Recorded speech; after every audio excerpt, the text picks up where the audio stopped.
Hello, this is Leadership Live. I'm David Rubenstein, and as I've been doing for the last month or so, I've been talking to CEOs from their homes, talking about how they're dealing with the COVID-19 crisis. And I'm in my home in Bethesda, Maryland.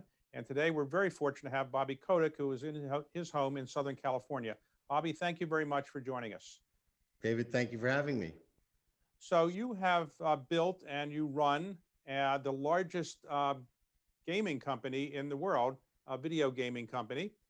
So it's Activision Blizzard, and you started it many years ago, and we'll talk about that in a moment. But let's talk about how COVID has affected your company.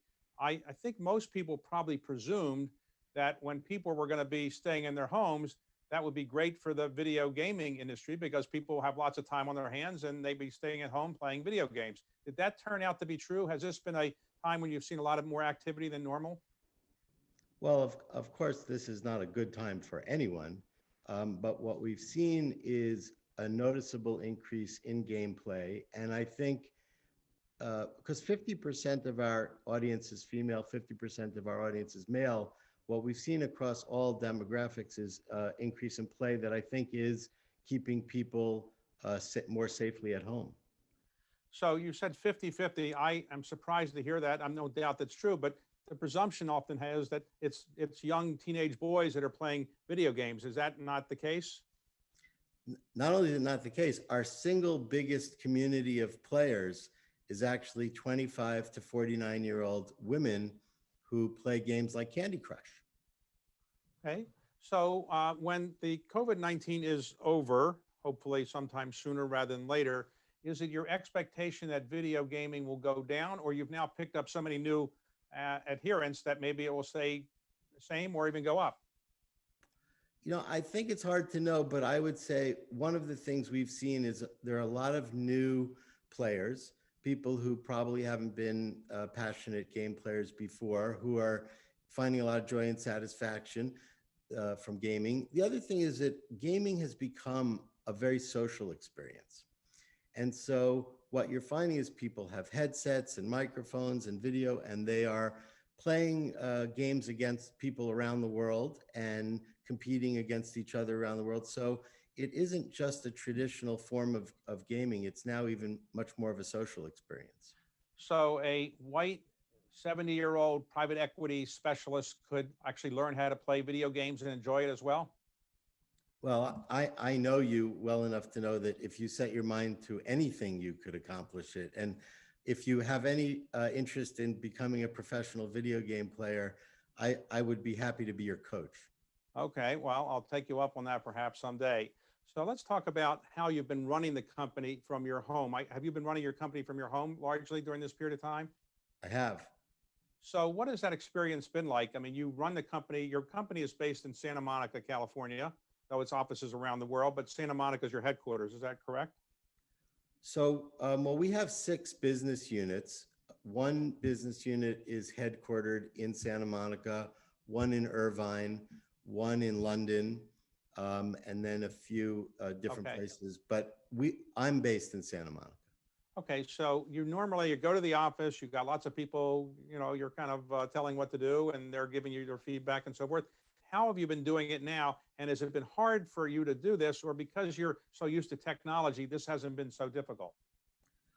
You know, I think we, early in January, we started to see the occurrence of illness in our offices in China. And so we had an early indication of what might happen. And with our partners like Tencent and NetEase, we had a pretty good sense of how they were going to shift to work from home. And so and we were in a pretty good position to provide equipment and technology to all of our employees. We also collaborate across the world. So we have studios in Sweden, in Spain, in the UK, in places like Albany, New York, and Madison, Wisconsin. And so those studios had already been collaborating with each other in those remote locations. And it was an adjustment, but one that we were able to manage pretty quickly. So explain this to me. For people that produce video games, which is what you do, you have, I assume, young people, maybe they're middle-aged people, maybe older, who actually come up with the games and they do it. Is it a one-person kind of thing where one person comes up with a great idea, or is it several people? How do they put video games together? Collaborative? And how long does it typically take to actually produce a video game that's successful? So it's a great question. Generally speaking, so we have some of the largest franchises in video games. And the franchises are a very good roadmap for a long-term future. So if you take something like Candy Crush, today there are over 100 million people who play it on a monthly active user basis. And we're constantly delivering new content to those players.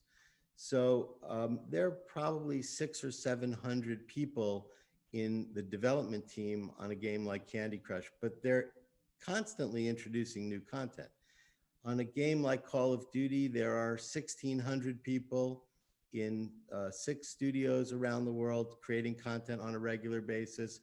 But there's not really an example of a few people on a project like ours. These are hundreds or thousands of people on a franchise.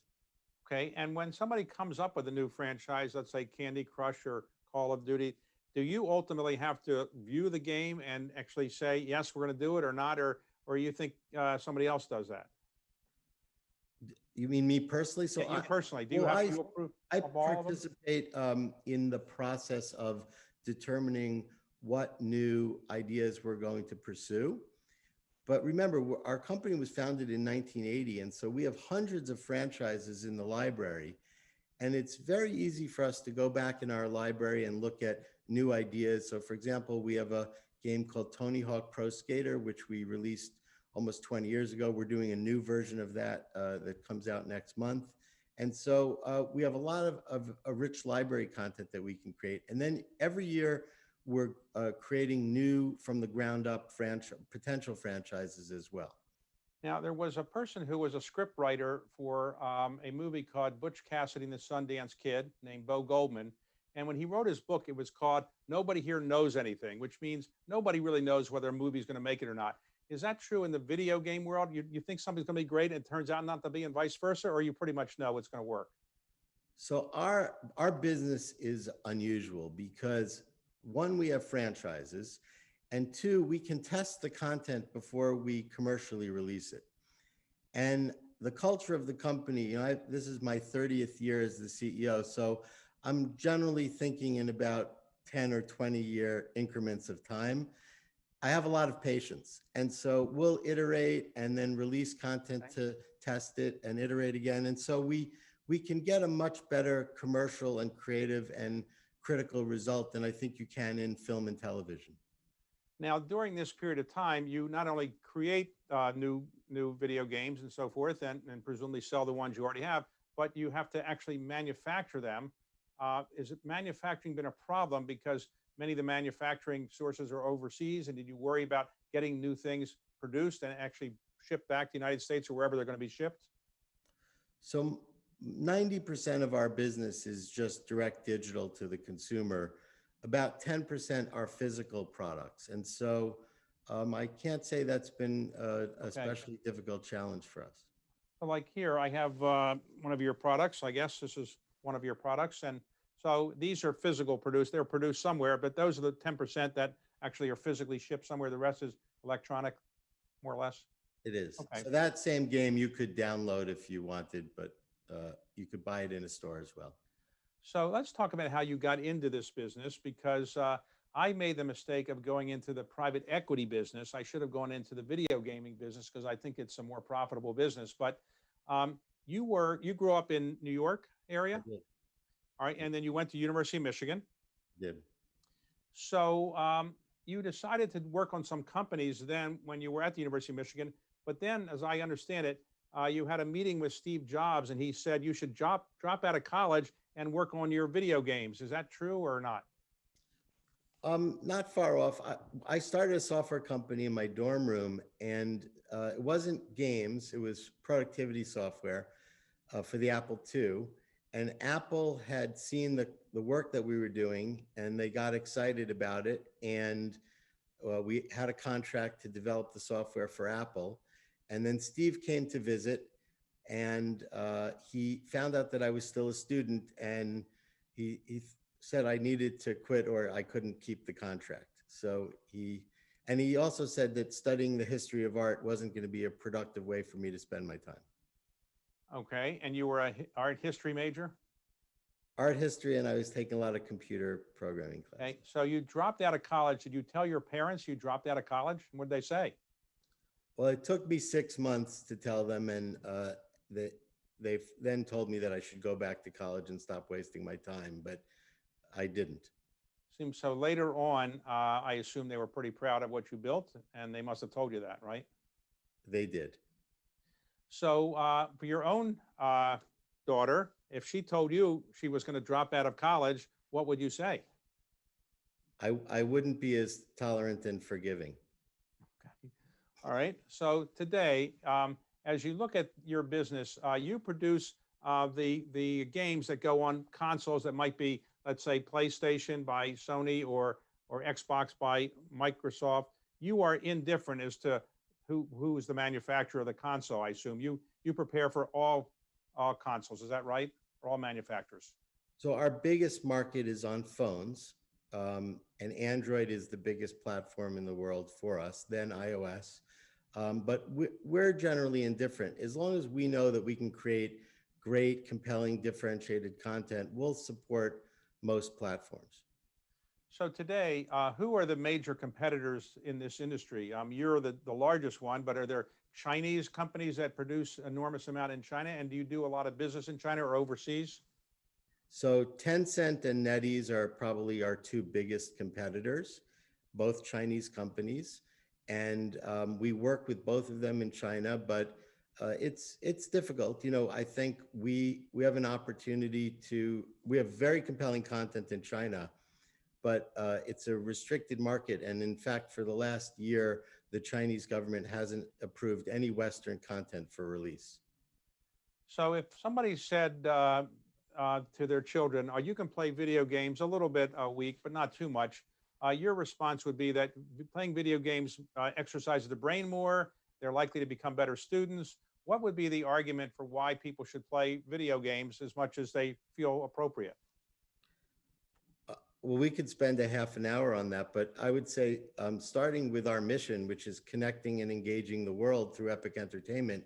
And so because it's a very social experience, you're playing against people or could play against people around the world, and people are developing social relationships, social connections, and it's in the service of joy, but there also is a competitive dynamic, and esports has become a very big way to accomplish success in video gaming.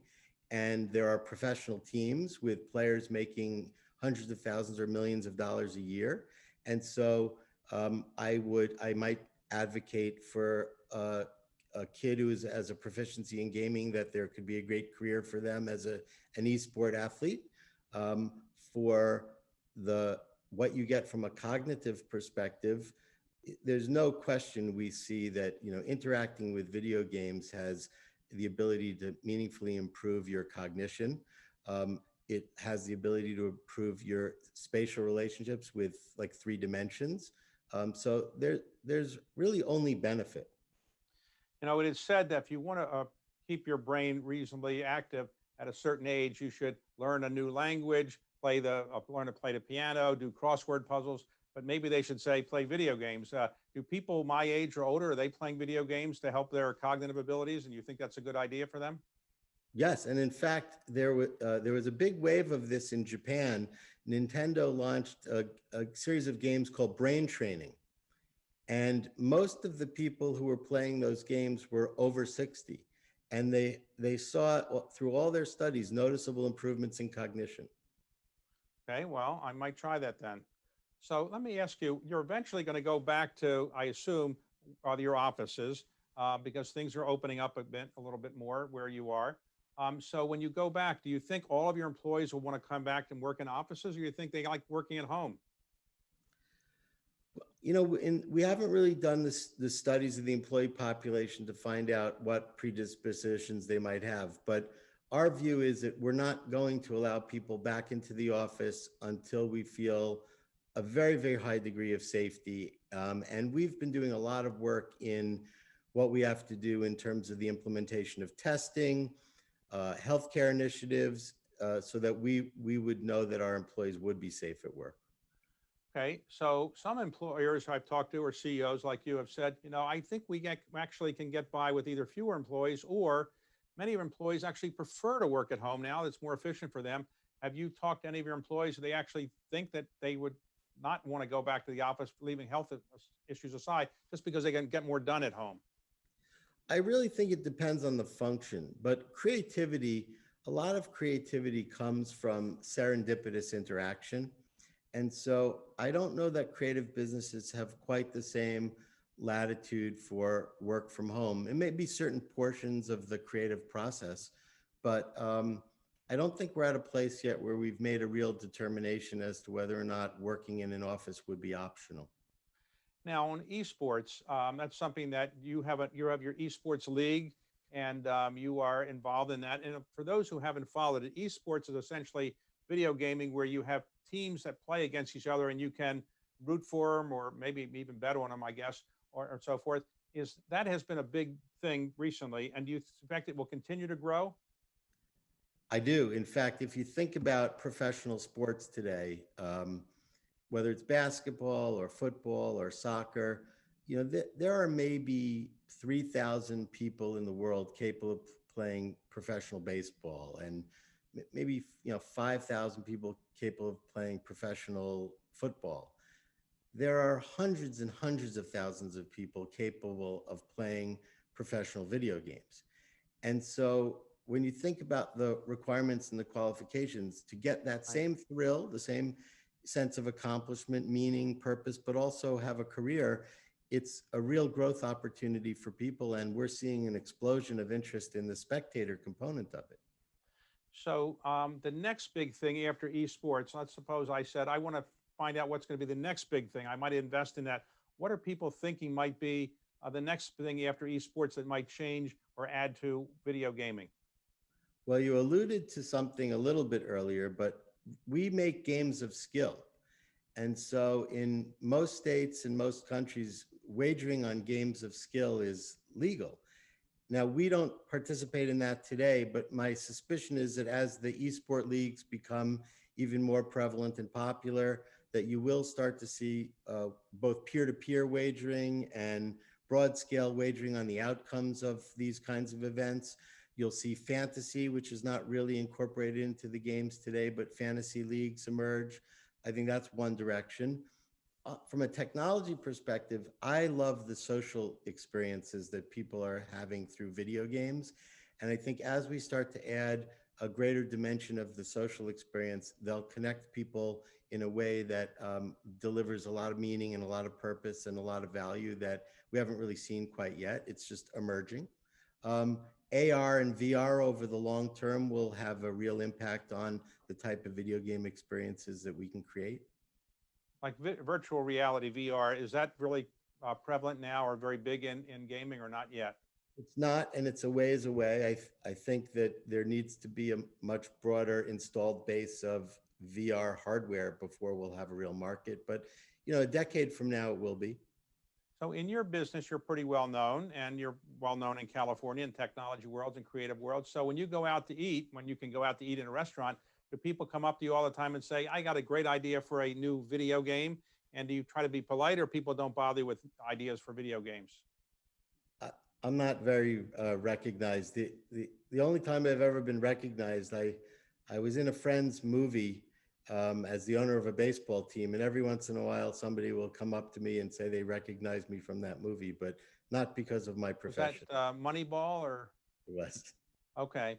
So today, let's talk about philanthropy for a moment. You are involved in a lot of different philanthropies, but what did your company do to deal with the COVID-19 situation? Did you contribute to some food-related areas, or did you have anything that your company really sponsored or that you personally got involved with?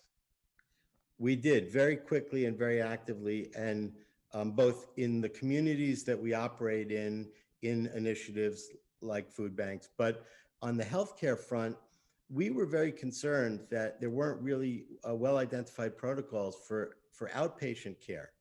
And so we very quickly started to initiate studies that we're funding in places where we operate, like Southern California, New York, places like Madison, Wisconsin, Albany, New York, and there are very specific areas. So convalescent blood transfusion, which we saw as one of the most promising near-term areas of interest, we've funded a whole series of programs that have been very effective and successful. We started doing that for healthcare workers initially, but now it will be more broad-based and on an outpatient procedure basis. We're involved in a study with a Japanese antiviral drug called Avigan that has only been used so far for inpatient hospitalizations, but not on an outpatient basis. And it has some promise, like a Tamiflu, if you have early intervention. We've supported a number of other research initiatives that we think have promise for treatment. And I wouldn't have expected a year ago that we would have been in the business of providing funds for these research initiatives, but we didn't really see a lot of opportunity, a lot of progress in a lot of the places that we operate. Not related directly to COVID, but I think you've been involved a bit in veterans and helping them get positions. Why are you so interested in veterans? What attracted you to that area? There's a longer story, but about 10 years ago, we realized that in this country, a service person returning from Iraq or Afghanistan was 3 times less likely than the national average to find a job. And it just seemed to us that if you were to go serve your country and make the sacrifices that you make in our military, to be 3 times less likely to find a job was just horrible. And so we started a program. Today, we've found over 60,000 great positions for veterans in areas of focus. And our cost per placement has gotten much lower. The quality of jobs has gotten much better. And it's something that we've been very enthusiastic about as a company. So let's talk about the racial protests that have arisen recently in this country for all the reasons we know. What has your industry done about this? Or is your industry as diverse as maybe it should be, or your own company? Or how are you trying to provide more diversity in the industry or the company? Well, back to the veterans initiatives for a minute, because I think that is a good segue to some of the things that we've seen. But the population at large in the U.S., the Black population is roughly 12% of the total. In our veterans hiring, we've found 28% of the jobs that we found have been for African Americans. And what we've seen is a lot of progress on the veterans front. In our own company, our area of focus has been education. And so we've got an active program funding tuition abatement, scholarship programs. And what I would tell you is there's more work to be done, but I think the work that we have done has really opened up a lot of opportunities for minorities in the video game industry. Back to dropping out of college, Bill Gates dropped out of college. Steve Jobs dropped out of college after like 1 week or so. And then Mark Zuckerberg dropped out of college. So what is it about dropping out of college? Does it make you work harder, or do you recommend that to other people or not? I wouldn't necessarily recommend it. I think a great education is probably the most valuable thing you get, especially in America. But if you're an entrepreneur, and our mutual friend Warren Buffett and I have talked about this a lot, but the only reliable predictor I've ever seen for future business success is how early and enthusiastic are you as an entrepreneur. And so I was always very entrepreneurial as a kid. And when I got to college, I continued my entrepreneurship by starting this software company. I didn't get the benefit of the college experience, and 2 of my children, one is at Duke, one graduated from Brown, have had extraordinary experiences, great educations. They're going to have successful careers, and so I would definitely not dissuade someone from a great college education. Right. So if you were in college today, and you were 20 years old today, and you said, I'm going to drop out of college and do something interesting, what would be the thing that you would think would be a great area to get into today? I mean, let's suppose video gaming is taken over by you already, but what would be the next area that you would think would be good if you were a 21-year-old again? So I would either go into genomics and proteomics or molecular level computing, quantum computing. I think that the great advances of society are going to come from those disciplines. And if I had the opportunity, that's probably what I would do. So you have been running a company for 30 years. Generally, CEOs, on average, in the United States, public company CEOs maybe last 7 years or something, but you're more than a CEO. You're the owner, the founder, and so forth. So in your case, do you still get the same pleasure out of running it that you did 30 years ago? And do you want to keep running it for another 10 or 20 years, or might you consider going into government, running for office, doing something different than what you're doing now?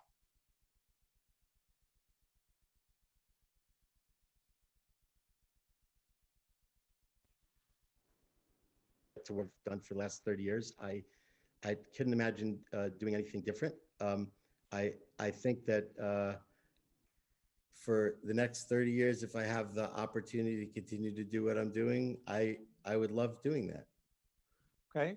So as you look back on your career, what is it most proud? What is it that you're most proud of? It's having built a company more or less from scratch? Or is it having employed a lot of people, your philanthropic activities? Where do you take the greatest pride and what is the greatest source of your pleasure today? You know, I would say that I think I get a lot of joy and satisfaction from a lot of things. The success that I've had in business that allows me to be philanthropic, I think I get an enormous amount of joy from that and purpose. I being able to inspire young people to go off and be entrepreneurial is something I get a lot of joy and satisfaction from. And then for the company, you know, it's a culture of really inspired, driven, creative, ambitious people. And so I come to work and I get very energized by the people that I work with. And so there's a lot of joy from that. But, you know, I'm a very fortunate, grateful person. And I have the benefit of, you know, incredible privilege and opportunity. And I hope to be able to provide that to lots of other people. Now, when you're playing a video game, let's suppose you're playing a competitive video game. Does somebody really want to beat you because they say, well, he's the head of Activision. If I can beat him, I'm a superstar. Or do they kind of want to let you win because they don't want to beat the head of Activision? Do you win all your video games or not? I don't, but I would say I know most of the people I play, if I'm playing with friends, they're just competitive. And most of the time I will lose. If I'm playing anonymously, which is, you know, every once in a while, then nobody knows who I am. And usually I lose. Okay. I probably should be spending more time playing video games. Okay. Well, I probably should spend more time doing it too. It keeps my brain active and so forth. So let me ask you a final question or so. So today, you would say the video gaming industry is one that is well regarded by consumers generally. They get a lot of pleasure at it, or is there any criticism of the industry that you would like to address? You know, I don't, I think we're like an regular entertainment industry. And I think that, you know, from time to time, people lodge criticisms against entertainment industries, but generally speaking, I think it's a business that provides lots of opportunity, tremendous economic growth. It employs people in a way that is good for the environment. We're building social connections with hundreds of millions of people around the world.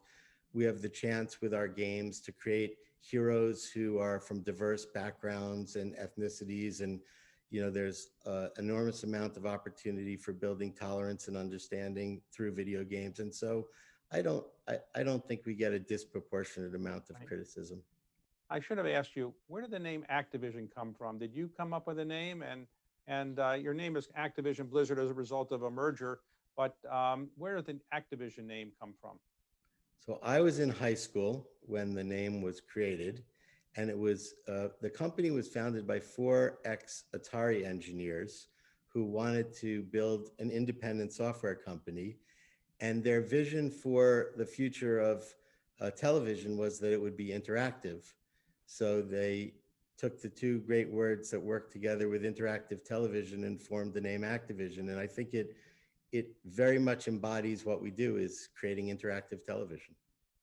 So the man who kind of built Atari, which was one of the early games, was Nolan Bushnell, um, and I guess he probably didn't realize how big this industry was going to become many years ago, right? Have you met him? I have, but the person who really saw the opportunity was Steve Ross at Warner, because he bought Atari for about $30 million. Now, it didn't quite turn out the way that Steve Ross expected either, but I would say of all of the media CEOs at the time, he was the one who had the greatest vision for what the potential of video games was. Bobby, thank you very much for letting me know more about video games. I have now an interest in learning more about it, and thank you for letting us into your home. Okay? Thank you very much for the opportunity, David. Okay. Bye.